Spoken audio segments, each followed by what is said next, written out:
কিছু স্পেসিফিক রোগ রয়েছে যে রোগের কারণে আপনি বিদেশে যেতে পারবেন না, অর্থাৎ অন্যান্য বাংলাদেশ থেকে অন্যান্য কান্ট্রিতে আপনি ভ্রমণ বলেন বা কাজের বিষয় বলেন বা স্টাডি পারমিট বা স্টুডেন্ট বিষয় বলেন বা মাইগ্রেশনে বলেন যেতে পারবেন না। কিছু রোগ রয়েছে, সেই রোগগুলা কি?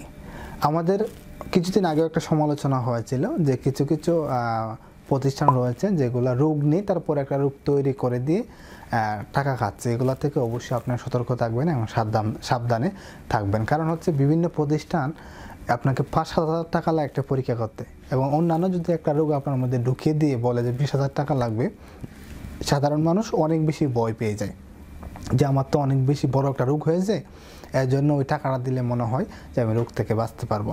যাক, সেটা অন্য প্রসঙ্গ। অবশ্যই সেগুলা থেকে আপনার সতর্ক থাকবেন। আজকের মূল আলোচনা হচ্ছে যে কিছু রোগ রয়েছে, যেমন 3টা রোগ সবচেয়ে মেইন। এই 3টা রোগ কিন্তু যদি আপনার মধ্যে থাকে তাহলে অন্যান্য কান্ট্রিতে আপনাকে মুভ করতে দেওয়া হবে না। সেই 3টা রোগকে, 3টা রোগের মধ্যে সবচেয়ে যেটা কমন, যেটা বাংলাদেশে অনেক বেশি হয়ে থাকে, সেটা হচ্ছে হেপাটাইটিস বি।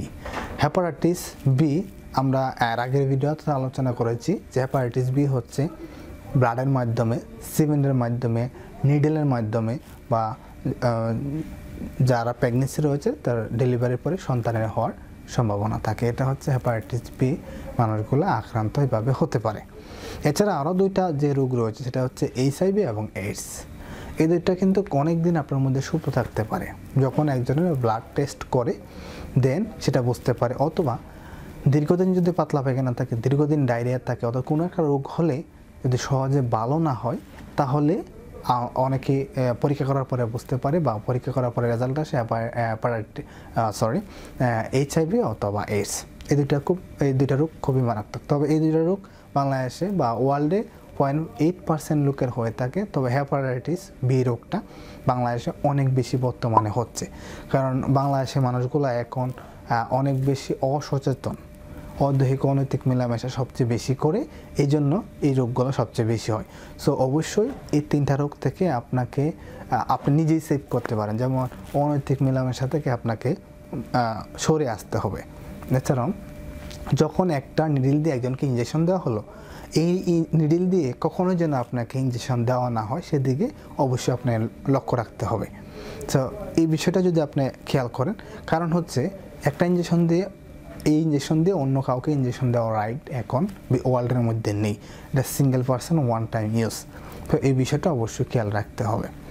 সো এই ছাড়া যে HIV বা এইডস এই সেমভাবেই ঘটে বা সেমভাবেই একজনের থেকে আরেকজনে প্রবাহিত হয়। তবে এই 3টা রোগ কিন্তু, যেমন হেপাটাইটিস বি রোগটা, সেটা হচ্ছে যেমন হাসি কাশি বা কফের মাধ্যমে বা কিসের মাধ্যমে কখনোই কিন্তু সেগুলো ছড়ায় না। এটাও কিন্তু আপনার জানাতে দরকার। একজনের খাবার আপনি খেলেন, কখনো এটা থেকে ছড়াবেন। একজনের শরীরে আপনি ধরলেন, সেইভাবেও ছড়াবেন। এটা মূলত যেমন হচ্ছে একটু আগে বলেছিলাম ব্লাড, তারপরে নিডল, সিরিঞ্জ এবং জন্মগত মায়ের বাচ্চা হতে পারে।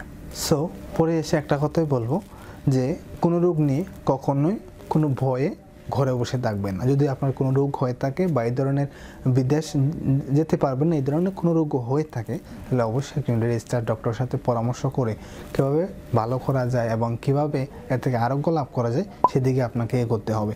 টেনশন বা লুকিয়ে কখনো আপনি ভালো করতে পারবেন না। সো ধন্যবাদ সকলকে।